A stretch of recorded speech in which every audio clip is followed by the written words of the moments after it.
Paano ihanda ang sarili sa lindol? Kamusta? Alam mo ba kung paano maghanda sa lindol? Hindi? Una, pumili ka ng ligtas na lugar sa bawat sulok ng silid. Mas makakabuti kung sa ilalim ng matatag na mesa ka pumunta. Mag-ensayo kang dumapa, sumilong, at kumapit.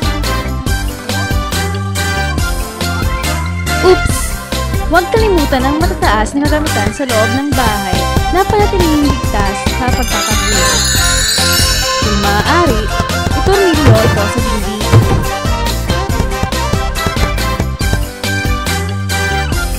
Palaging maganda ng mga gamit at mga pagkain para sa mga dating sakuna. Lumilindol na! Ano ba ang mga dapat gawin sa ganitong sitwasyon? Kung malapit sa mesa, dali-daling dumapa at sumilong upang di matamaan o mahulugan ng anumang bagay.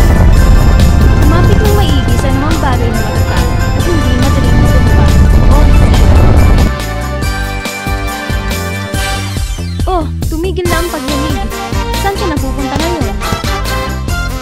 Lalabas ka na ba agad? Tama! Manatili lamang sa loob ng bahay sapagkat hindi rin ligtas sa labas. Ngunit paano naman kung inabutan ka ng lindol sa labas? Lumilindol na naman! Ano ang dapat gawin? Una, maghanap ng lugar na malayo sa gusali, puno at poste. Pagkatapos ay dumapa at hintayin tumigil ang pagyanig.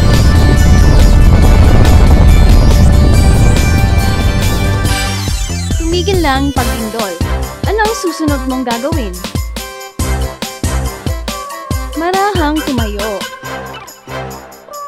Suriin ang katawan kung nasugatan o nasaktan.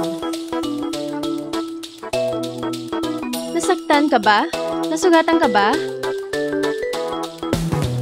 Ano naman kaya ang kalagayan ng bahay at mga kagamitan nyo? Mas nakabubuting bumalik muna sa bahay upang makasiguro sa kalagayan nito. Marahang buksan ang pinto at pumasok sa bahay. Suriin ang loob ng bahay kung ito ay may mga bahaging nasira.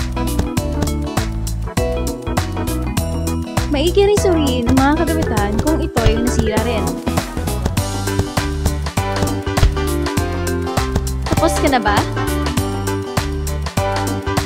Kung ganon, asahan na pagkatapos ng lindol, may mga susunod pang mahihinang pagyanig.